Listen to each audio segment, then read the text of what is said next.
Welkom bij Lubach, mijn naam is Arjen. Over precies een maand zijn de verkiezingen. En GroenLinks-PvdA kwam samen in Rotterdam. In aanloop naar de verkiezingen hield vandaag GroenLinks-PvdA haar partijcongres. Hoewel ze optimisme willen uitstralen, groeien de zorgen. Want de partij weet in de peilingen maar niet te profiteren van de chaos. Ja, GroenLinks-PvdA groeit maar niet in de peilingen, ondanks de complete teringzooi in het rechtse kabinet.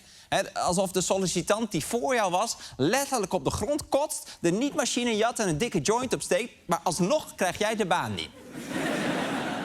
Dit partijlid maakt zich nog geen zorgen. Ik denk dat het juist heel goed is dat we zo stabiel beginnen.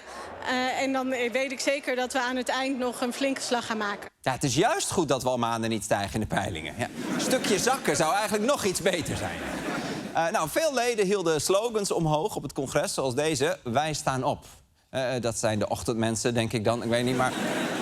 Nee, dit ging onder andere over opstaan tegen fascisme. En dat was een belangrijk punt tijdens het congres. De leden konden zelfs stemmen over de motie... Wij staan op tegen fascisme. En dat werd een spannende stemming. De spanning stijgt, ook bij mij.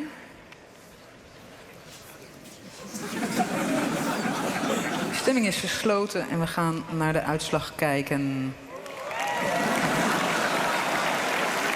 Ja, was daar een groot applaus, maar meer dan 99% stemde tegen fascisme. Toch wel benieuwd, hoezo niet 100%? Wat? Zit er een verdwaalde Heinrich in de zaal of zo? Wacht eens even, dit is toch een socialistische arbeiderspartij? Maar goed, het belangrijkste moment was natuurlijk de toespraak van Frans Timmermans. Hij wil graag premier worden, maar hij heeft een beetje een imagoprobleem. Kijk, buiten GroenLinks-PvdA-kiezers is hij niet populair. Een onderzoeksbureau heeft aan mensen gevraagd... wie moet de nieuwe premier worden? Nou, hoogopgeleide mensen kozen voor Ahmed Abu Taleb. En die wonnen ook bij ouderen. Praktisch opgeleide kozen dan weer voor Wilders. En ja, eigenlijk vinden vooral jongeren Timmermans een goede leider. Maar als je dan die andere namen op die lijst ziet... dan denk je wel, jongeren hebben 0 verstand van wie een geschikte leider zou zijn. Christopher op 3. Jongen. Maar goed, belangrijk partijcongres dus voor Timmermans. En daarom ging hij ook lekker op zijn Amerikaans iedereen de handen schudden. Kijk, hier Ineke van Gent, omhelzing. Hier Abu Taleb, een handje en dan een schouderklopje nog. Hier, en daar staan Lilianne Ploemen en Mariette Hamer. Nou, Ploemen uitgebreid omhelzen. Maar hij slaat Mariette Hamer over. Je ziet haar ook kijken van, what the fuck, Frans? Timmermans dacht natuurlijk Mariette Hamer. Die is regeringscommissaris seksueel grensoverschrijdend gedrag. Ik neem geen enkel risico. En ook zijn entree was bijzonder. Toen hij het podium opkwam, keek hij even de zaal in. En dat leidde tot deze fantastische foto. Gek beeld, vooral als je weet dat daar geen glasplaat was.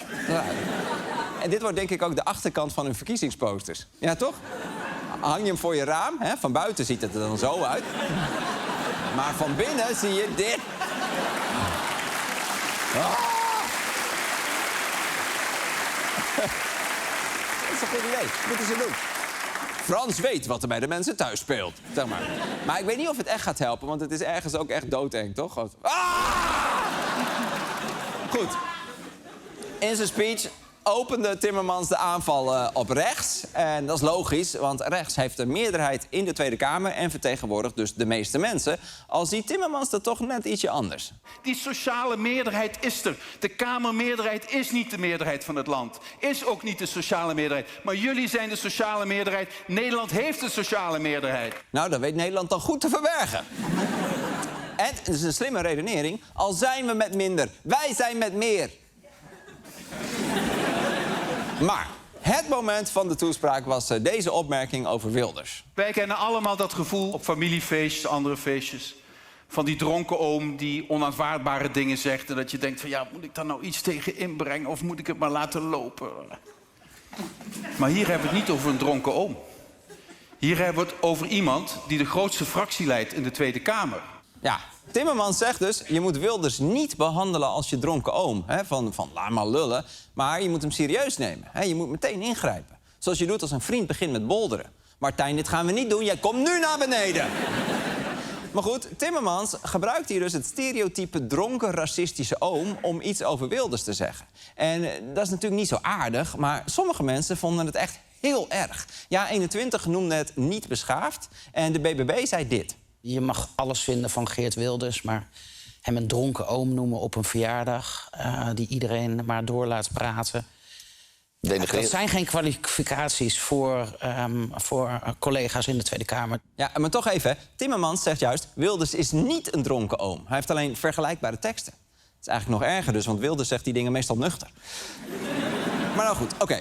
Het gaat nu vooral over de vergelijking met Wilders... en of die beledigd zou moeten zijn. Maar ik dacht, je kunt het ook omdraaien. Ik bedoel, hoe zou het zijn voor al die duizenden dronken ooms... om zomaar te worden vergeleken met Geert Wilders? Nou, ik kan ze niet allemaal gaan bellen. Super jammer. Maar gelukkig heb ik zelf zo'n oom die wel van een borrel houdt. En als het goed is, hebben we nu contact met hem. Even kijken. Ja, oom Walter. Hallo. Wat leuk zeg. Hallo, oom Walter. Hey, Arjan. Ja, oom Walter. Wat leuk om je weer eens te zien. Nee, ja, het is leuk om jou te zien. Het is gezellig dit, joh. Werk je nog steeds bij dat Lubach? Ja, daar werk ik, ja. Ja. Je hebt een oude kop gekregen, man. Oké. Hey, over die vergelijkingen. Frans Timmermans die zegt dus... Geert Wilders klinkt als een dronken oom. Hoe voelt dat voor u? Hoezo? Nou ja... Omdat ik een oom ben. Ja, precies. En omdat u wel, zeg maar, toch? Wat probeer je nou te insinueren? Nou, u hebt toch wel... Ook in de familie weet iedereen... Nee, joh, nee. Het is al lang goed. Ik zit hier te fucken, man. Tuurlijk ben ik een dronken oom. Oh, oké. Maar oké, wat voelde u toen u Timmermans hoorde? Ja, ontzettend koppijn, droge bek, zin in shawarma. Maar goed, om daar Frans Timmermans nou de schuld van te geven... Dat... Ja, nee. en die vergelijking met Wilders, wat vond u daarvan dan? Nou, dat vind ik echt belachelijk. Een idiote vergelijking. Ja, snap ik, maar op zich... Timmermans bedoelt gewoon dat Wilders dingen roept... die ook passen bij een dronken oom. Ach, wat een gelul, joh. Je mag toch gewoon de dingen benoemen. Een voorbeeld. Ik zie laatst twee mannen over straat lopen, hand in hand. Weet je, gewoon heel klef. Ja. En dan denk ik echt... dat is toch gewoon mooi? Dat is mijn Nederland. Oh, Ja. oké. Ja, ik snap het. U zegt dus eigenlijk homorechten zijn in gevaar vanwege islamisering of zo? Ja, islamisering. Weet je wat ze zouden moeten doen met al die asielzoekers? Nee, wil ik dit weten? Nou, wat mij betreft zetten ze al die asielzoekers gewoon tegen de muur. Ja? En dan zeggen ze van, nou eens even omdraaien. Gratis huis.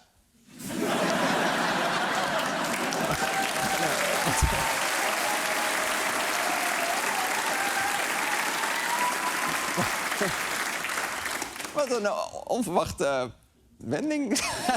Dat mag ik gewoon zeggen, vind ik. En Ja. de Raad van State die is ook heel duidelijk. Je mag niet discrimineren. Dat mag gewoon niet. Die wet van Mona Keizer is gewoon ongrondwettelijk. Wacht, ik moet even eerlijk zeggen...